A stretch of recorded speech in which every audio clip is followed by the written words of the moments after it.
Hi y'all, and welcome back to the garden. And my, are these days getting short. So it's only 5:50 on the evening, and we may have like another hour of good light left out here. You can see how long the shadows are behind me. So I didn't get a ton done over the past week. I'm going to show you a few things. But I did get the trees prepped for winter, all the trees that I planted. And I'll show you what I did with that process right quick. Now, in the last video, I told you I was pretty much done planting other than some plugs. One of my go-to garden centers, 𝗍𝗓𝗃𝗧𝗦 in Cincinnati, was closing for the season, their outlet, this past weekend. And so I did go Saturday and pick up a few specimens that I had in my prior garden that I wanted in this garden, so they could just go ahead and get settled in over winter. So I planted those, I think, Saturday or maybe Sunday. It was kind of gross and yucky outside, but I got it done. So let's take a look at those first. The first one being a Weigela, which I love Weigelas. If you're in Ohio or a northern climate where you can't grow rhododendrons, or so we can grow some camellias up here, not many. So rhododendrons and azaleas don't tend to do really well in alkaline soil, and they can have their buds damaged by our freezes up here. And so I have not I planted a rhododendron and an azalea back when I started gardening at my last home. Neither one of them, one of them didn't make it, one of them didn't thrive, and I removed it because it wasn't blooming. And so as alternatives for us northern gardeners in colder climates, I always recommend Weigelas. Now, Privet Winters has done an incredible job either breeding or finding breeders for Weigelas that they can add to their product line. And so, you know, one of my favorites at the last garden was 𝗪𝗓𝗪𝗓𝗍𝗪. I do not have that one planted in this garden yet. It will probably make it into this garden at some point. But one of my most favorite to the market that was released in the past year or so is one called Midnight Sun. And it stays pretty tiny. I think it gets no more than 2 foot tall and wide. It's a great alternative for like a coleus in the landscape, and the reason is it has beautiful fall color, but in the spring when it leaves out it turn a little green, but then when the sun hits it and the leaves start developing, it maintains this red, yellow. It's kind of splashed with all sorts of colors. This is kind of its fall color as we're heading into fall. You can see the leaves that don't get as much sun under there are green.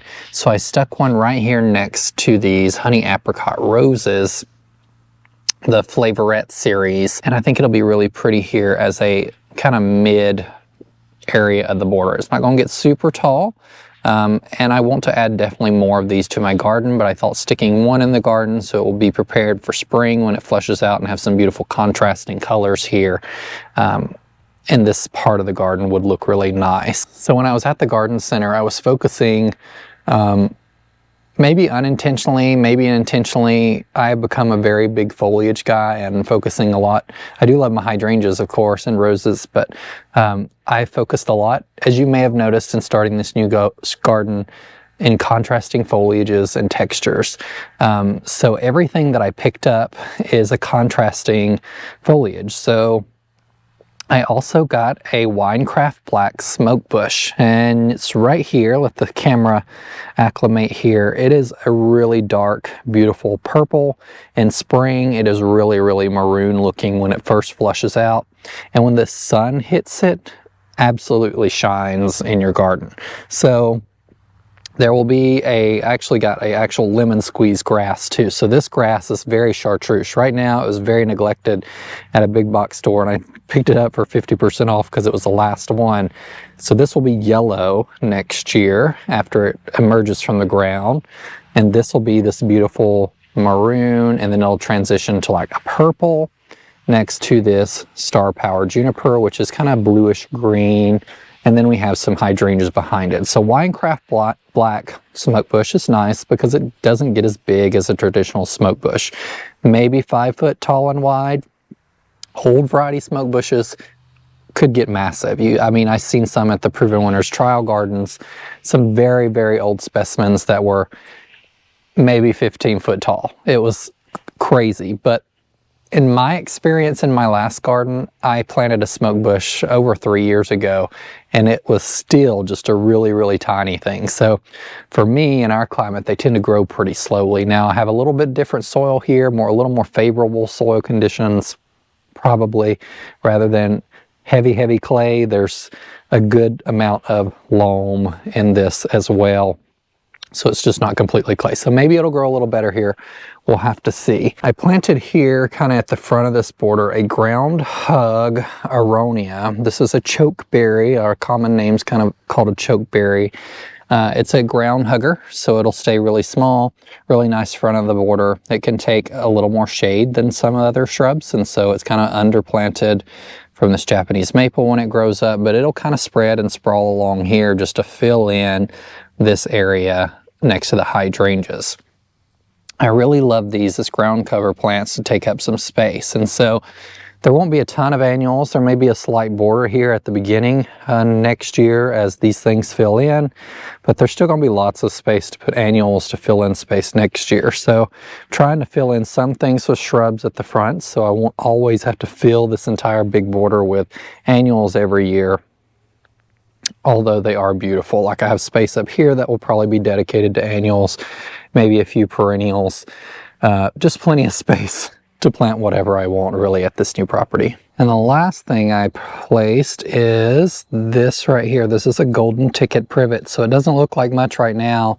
I think it was cut back or planted probably this year, so it had really good root system, but it hadn't actually got a whole lot of growth on it. And I wanted something contrasting right here, and you can definitely see that it will contrast. It will get 4 to 5 foot tall and wide, so it will fill this spot right here. Really beautiful shrub. I had a trio of these at the last house. They took some damage last winter as far as losing their leaves. They can be partially evergreen here. It really depends on the winter.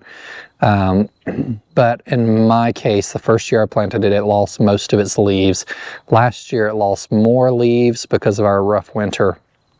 And we'll see how this winter fares on this newly planted one.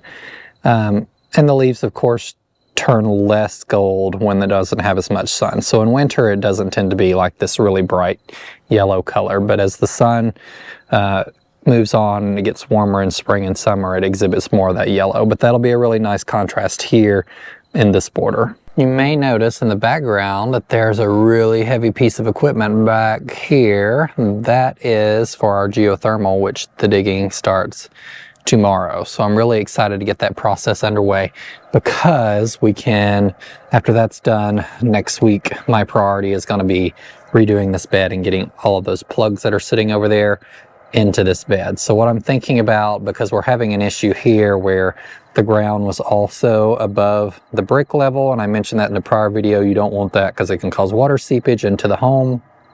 So I've dug down and I'm going to take those rocks that I removed from the front bed up there that I have left over because they somewhat match these, and after all this comes out and all that other good stuff, I'm going to dig down and do another tier here. So we'll have a tiered bed, and then this will be the last tier, and it'll be a little more flatter.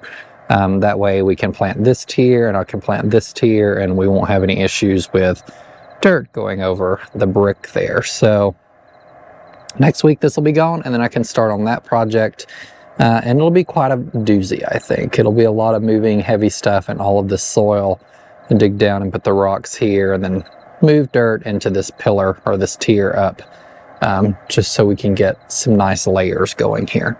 Now let's talk about protecting your investment. So as you know, I went out and purchased a ton of trees. I think they were like 18 just from the auction that I got, plus all the ones that I purchased separately. So I've installed over 20 trees, probably closer to like 25 at this property since we moved in. Pretty good amount, right? We removed maybe 5 or 6, installed 25. I'm up 20 trees or so. And so what I did this week is I made sure to cover them with the dead bodies of their ancestors. And what I mean by that is mulch or wood chips. You can of course use compost, but going into winter on these new trees, you want to make sure that they are covered well and protected at the soil level from freeze and really just to retain moisture, especially if we're having an El Nino year where it's going to be a little drier, pretty windy in Ohio sometimes in winter. That can cause a lot of evaporation from the trees.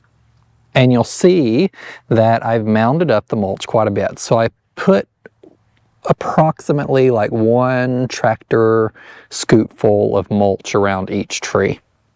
For the average person, that's going to be 3 to 4 to 5 bags of mulch, depending on if you buy like a 1.5 or 2 cubic foot bag. But you can see you do not want to mound it up on the trunk. So do not take your brand new trees and put a mulch volcano around them where you're mounding up the mulch. You want to come back a little bit, and you can see here we've got a little mound on the sides, and it's pulled away from the trunk. I'll actually probably come in and pull that out a little further, just so over winter it doesn't fall down on the trunk and smother the tree. This will provide plenty of moisture retention for this tree going into spring. I really like how it looks. So I used the rougher wood chips here that I got from the second chip drop, and it's kind of rustic looking, and I kind of like it. I'm not going to be out here like planting in these beds. Most likely, I thought about putting some daffodils in here around these trees as they grow up. Eventually they'll cast too much shade for the daffodils to really thrive, but for the next few years it would be a really nice touch. So I have lots of daffodil bulbs that I may come and stick kind of around these trees, but we'll see.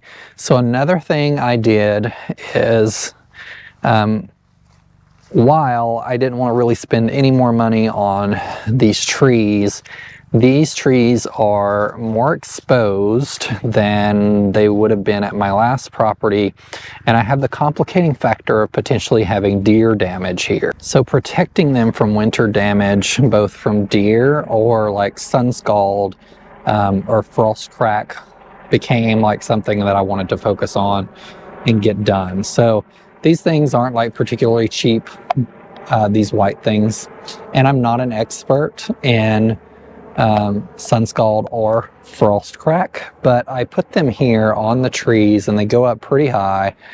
This was roughly 5.5 foot, I think, or it's going to be 5 foot because there's a 3 foot piece and a 2 foot piece. You can see they're kind of split apart here, and this will hopefully help insulate these trees a little bit from sun scald and frost crack. So what happens in winter, and typically like later winter, when the sun starts getting a little more intense in winter, is on the south side of your trees, since the sun kind of moves and the south side of your trees are kind of exposed to the elements or to the sun specifically all winter long, the fluids in the tree can start moving up and down the trunk, and it kind of wakes that tree up a little bit on one side of it. And then at night, when the temperature drops, if it gets below 32 degrees, it can cause cracking, specifically in smaller trunk trees. So you'll notice I put those on all of the trees that were less than 2 inches in diameter. So I did all 3 of the maples. I got to buy another set of those, and I'm going to do it to like my small red buds and the thundercloud plum that I got. Not all trees are as susceptible as other trees are, so do some research as to whether you think your tree might need that before you go doing it. They also make these wraps. They're almost like ace bandages that you can put on there. You're really just wanting to protect the trunk from receiving direct sunlight. And that will help insulate the tree and prevent some of that damage. Like I said, not an expert in all of that, but I did a little reading on it, and these things were the best thing I found. I didn't want to go like the wrapping route because I saw a lot of comments that people were having issues with them falling off, because you're basically wrapping them around the tree. They might get loose over winter, and they wouldn't provide as much protection from deer necessarily as these like plastic corrugated things. So I did that. Let's go down and take a look at the 2 trees I planted at the front of the property near the driveway. You know, sometimes other people just kind of pick your destiny for you, and I told you about these burning bushes and how I wanted to remove them this year or cut them back significantly. I never got to them. But I think the geothermal people today, when they were backing a trailer back into the driveway, ran over this one and knocked a huge branch out of it. And so I think that kind of sealed the fate as to what I have to do with these burning bushes, because now it looks absolutely horrendous. So pulling these out, or at least cutting them down significantly this year, it's going to be something I'll have to tackle over the next couple weeks. So I'll probably just cut around here and worry about pulling them out next spring, since it's got pretty cold already. But I don't know if you can see it. So burning bushes can be a little invasive, but you can see, I don't know if you can see back there behind, off of the main trunk, there are baby burning bushes coming up everywhere. And so that's not something I experienced in my last garden, but here at this one, where not everything was as meticulously taken care of, I have noticed them spreading. There's one along the fence line that no burning bushes planted around. So just something to think about if you're planting burning bushes, as to whether they're sterile or not. I'm not that familiar with burning bushes because I've never planted one. I've just simply removed them. So take that into consideration if you decide planting one. If you have a well-kept garden, it's probably not a problem, but it may just be in, nature's best interest not to plant them to begin with if they are popping up everywhere and they're really difficult to remove. So you can see behind me the trees that I planted up here, and I really love these. These are the Red Point maples. It's the same one that I planted back there along the crabapples. So I got a trio of them, and I was originally going to plant them kind of sporadically between the crabapples, because those will probably have to come out next year or the year after that. And I decided, you know what, why don't I start planting trees at the front of the property for the berm that I eventually want to put up here. It's not going to be so much a berm, but I do want a really deep planting space along the fence line here. That will probably be several years from here in the making, because next year I got to focus more around the house.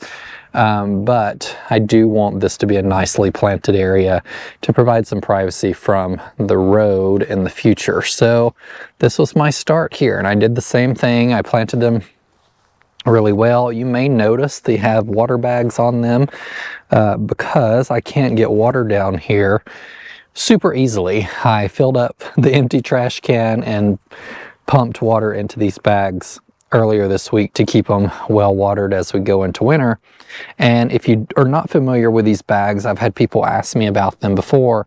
They're really nice because they hold maybe 20-ish gallons. I know it doesn't seem like it, but they expand pretty well, and you fill them up at the top in this little hole up here, and they're permeable. So over like 8 to 10 hours, depending on the manufacturer and the brand, they slowly drip water to the root ball of the tree, which is really nice. You may see them a lot around municipalities where they have people come fill these up regularly, and they simply zip on and off the tree with a zipper, which is really nice. So I will leave these on here, probably fill them up a few more times before we start getting super cold, and then I'll come take them off and bring them in for winter. But you can see I also place the plastic sleeves on these too, in case deer get a little close to the road away from the house and want to browse a little more on these than I would of course like them to. So while it costs me a little more money to purchase these plastic things, I know that I'll be able to use them for years in advance because they're really hard plastic. They can be taken off in spring after we kind of get out of our freeze cycle and the trees start pushing growth, and then I'll just stick them in the barn and pull them out next winter. You want to make sure to protect those for a few years because they're just more susceptible when they're smaller in size. And I just really love the view of the property now that I've got mulch on these trees and everything's kind of settling in. So you can see here where I planted this other red point. A goal in the future, of course, would be to plant trees all along the driveway. I've had a dream for as long as I've wanted a home of having a tree-lined driveway. And that also probably will not happen next year, but I'm going to make that a priority on the list of things that I want to get planted, because planting smaller specimens like that will be many years before they grow up. But I want something really impactful. Now, I don't want trees that I'm going to have to prune away from the driveway constantly. So the red points, I planted them out far enough where the canopy, they should still be like 5 foot from the edge of the driveway. So there shouldn't be a whole lot of pruning or maintenance on those trees as they grow up. That's something you really want to pay attention to, because you don't want to have to be constantly pruning your trees. You may have seen people plant trees along their drive like that, and then they just have to come through and like cut them at a triangle just to be able to get things through. So if I need heavy equipment, like for instance our geothermal rig back here onto the property, I don't want them to break the limbs coming into the house. So pick the right specimen and plant it appropriately, the distance from your driveway that it needs to be. I also strapped up this tree, which I didn't show on a video because I've had this strapping system for some time now, but it's essentially a water hose that was cut right here and provides some nice soft protection for the tree against this more coarser cord here. And I only tied it in the direction that it was leaning and that the wind was blowing. And you can see now that it's perfectly upright, and I'll leave this till spring and we'll see if it's still exhibiting this in the spring. If it still is doing this, I will probably change the cord out to something not so intrusive and highlighter yellow color. I could not find my black cord because I've not cleaned up the barn yet from the move. And if I stumble upon that in winter, I'll probably just save it until spring unless this happens to come apart between now and then, but I don't suspect it will. So my priorities for this coming week are to get bulbs planted. That way I can finish mulching this area too. I'm so behind. I wanted to do those things, but I just never got around to it because I had other plants that needed to be get in the ground, which was the priority initially. Now the priority is bulbs, followed by a subsequent priority of mulching all of the spaces, or finishing mulching all of the spaces that need to be. So few priorities, and then we can get started on creating other spaces. I am considering going ahead and ordering the trencher that I want to do, or not the trencher, the bed maker edger thing that I want to get, and go ahead and get started on some of that edging this fall, just so I can lay out some spaces. I'm also considering a cut flower space for next year. So I have a lot of wants, and they're being just me, it's hard to get all of that stuff done with any sense of, how should I say this without a lot of stress. And so I'm going to try and take it easy, but I often have really high goals and a listing of things I want to get done each year. So I've already told you I would love to have a vegetable garden next year, and I probably will, but it will most likely be an in-ground vegetable garden, because I don't just see the soil that I will need to fill raised beds fitting in to the budget with everything else that needs to be done next year. So unless I hit the lottery, and if I do, you may never see me again. But something like a cut flower garden is something really easy I can do. It's relatively inexpensive. I can buy a tarp, which I will probably do over the next couple weeks, tarp the ground to kill off the grass for next year, and this would just be a small cutting garden initially. Getting water to it is something that I would have to think about, and so that's something that's also not going to be very simple to do next year. But if I had to hook up drip and just drag a hose and leave it and move the hose every time I cut grass, I could. But there are a lot of things I want to do and that I can do here, and I just prioritizing one after another without trying to kill myself getting it all done in one year is gonna be the focus. I am Aaron the Impatient Gardener has the perfect YouTube channel name, because that is very much me. So impatient, have no patience, and I just want the ability to get all the things done immediately so I can enjoy them and not have to put in as much work. But that's not the way things work. You can either spend a lot of time or a lot of money, and sometimes it has to be a balance, and you just have to spend the time and put in the work. And a lot of these projects are going to be that way. Thank you guys for joining me on this evening. I hope to have some more videos coming soon, but the number of videos are probably going to decrease just because before long it's going to be dark when I get home from work. So I won't be able to shoot any content out in the garden, and then it's going to be super cold. So it will probably slow up a little bit through November, December, and January when people start seeds. It might pick up a little bit. Here's a little early to start a whole lot of seeds in January.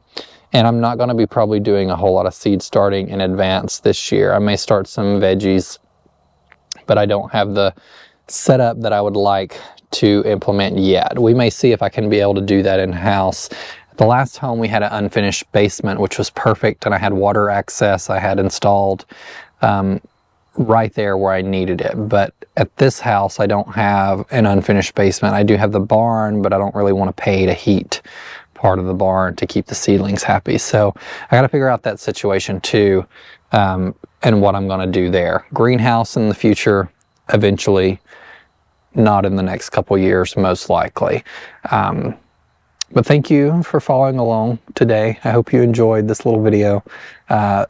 Stick around, and remember, in a world full of hate, be a light. Take care. Bye.